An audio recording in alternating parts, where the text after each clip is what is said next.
Kids shows are not meant to be scary, but this one scared the shit out of me. Not only having an absolutely terrifying intro, the dun dun dun dun dun, yeah, keep that away from me. But also the absolute eerie undertone of every single episode. Now, I'd be lying to you if I told you that this show did not give me nightmares. I had the same exact nightmare for 5 years in a row when I was a kid. I was trapped in a van, could not see out the windows, and the only song that was playing was the intro to Goosebumps. So without further ado, let's get into the scariest episodes of Goosebumps that absolutely traumatized me. Quick rundown of the episode. The episode follows Carly, who's being bullied in school. She's not only an extreme scaredy cat, but she's getting bullied pretty bad at school. And it's now Halloween time, and it's time for her to get her get back. Carly then visits an antique shop where she's looking for a scary mask to wear to try and scare everyone else who's been scaring her this whole time. Sometimes revenge is not worth it. Now look, the shopkeeper, absolute creep. I don't even know how he made it into the episode, but he pretty much tells Carly, hey look, you don't want to take any of these masks. So what does Carly do? She ends up stealing the mask. But when she puts the mask on, something strange happens. She puts it on and she goes, whoa, whoa, whoa, what's going on? Because it fuses to her face. And now she can't take the mask off at all. So was that revenge worth it? I would probably say no. The mask then also starts taking control of her personality, making her extremely aggressive and a little bit cruel, to be fair. But she did get what she wants. She starts scaring her friends,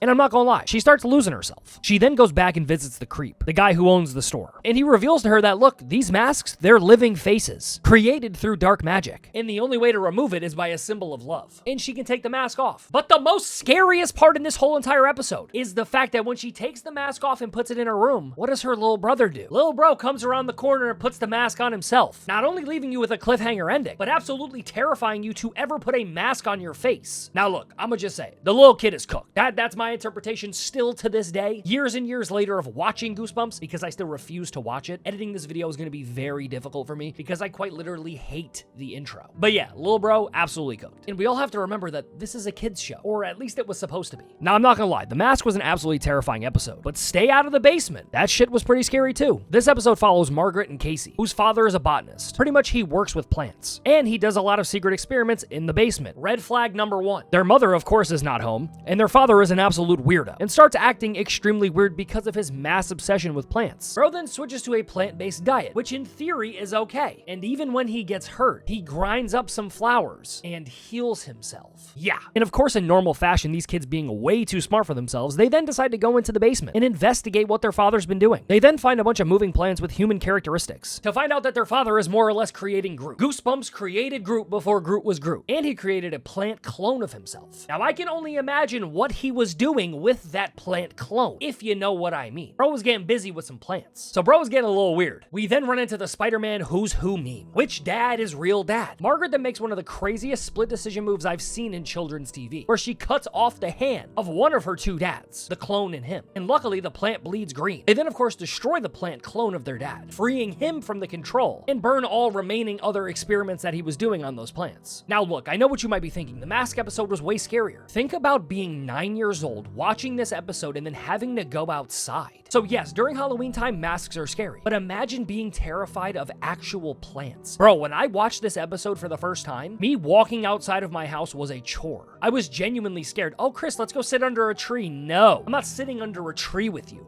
It's gonna come to life and kill me. This show had me all types of fucked up. Now look, this has gotta be hands down the scariest episode of Goosebumps ever created. We have Night of the Living Dummy. Yeah, y'all know Slappy? Slappy, the most terrifying thing I've ever seen since Annabelle. You know what? Slappy is the original Annabelle. The episode follows Amy, who receives a ventriloquist doll, of course named Slappy, because her old ventriloquist doll, Dennis, fell apart. Red flag number one. You had a scary doll to begin with. You then got another one who is the precursor to Annabelle. And of course, once she gets Slappy, strange things start happening. And of course, in normal fashion, her family then starts blaming her for doing these things, when we all know it's Slappy. No one's gonna believe the fact that a ventriloquist doll is coming to life and doing all these things. And throughout the episode, Slappy eventually reveals that he is alive and wants Amy to be his servant. Now look, I'm not taking no demands from a doll. Amy and her family, who finally believe her that Slappy is alive, end up battling him and smashing him into pieces. But of course, Goosebumps has gotcha, because as soon as the episode is winding down, Dennis, her old ventriloquist doll, bro ends up winking at the camera, suggesting that he is alive as well. Now that was the first time we saw Slappy. We see Bro again, he spins back. The new story of Slappy follows Trina and her brother Dan, who discover her father's collection of ventriloquist dolls, including, of course, Slappy. And after their cousin Zane comes over, strange things start happening in normal Slappy fashion. Trina and Dan believe that it's Zane playing pranks, until Slappy moves on his own. And then they start to realize, okay, Slappy is alive. This is one thing that I didn't understand about this episode, was the fact that Slappy now has magic. He's not only a doll, a precursor to Annabelle or Chucky, but Bro's got magic. And he starts bringing other dummies to life as well. You know, because the dad has a collection. So Bro's practically got an army of dummies. And shit pops off, leading to, of course, a terrifying battle. Slappy's then defeated. But in classic Goosebumps twist, another dummy hints that the horror isn't over yet. And since those episodes, we have not seen anything from Slappy, at least of me, that I have seen of Slappy. I refuse to watch the new Goosebumps series because, as I said, it completely traumatized me when I was a kid, and editing this video is going to be very difficult. But like I said, if I had to rank the episodes from scariest to least scariest, it's going Night of the Living Dummy, The Haunted Mask, and Stay Out of the Basement. Because if you're a kid, mind your damn business. And another thing about the Haunted Mask, if you know that this mask is gonna suck to your face and it's a living mask and you can't take it off, shouldn't you put it somewhere where your brother's not gonna grab it? Don't come home, get the mask off, put it on your bed, and then your brother walks in the room, puts it on, and now all of a sudden he's stuck in it too? Come on now, gotta be smarter than this. All in all, Goosebumps was one of the most terrifying shows I ever watched as a kid, and even as a grown adult, still refuse to watch it, even though I heard that the new series is really good. So I'm gonna set a goal. If we could break 250 likes, I will watch the new Goosebumps series and give you guys a full breakdown of what episodes I genuinely find scary in the new series. But hopefully you guys did go and enjoy today's video, and if you did, don't forget to smack a like on it. That'd be greatly appreciated. Comment down below what else you guys want to see on the channel. With all that being said, guys, my name is Chris, and of course, I will catch you guys on the next one.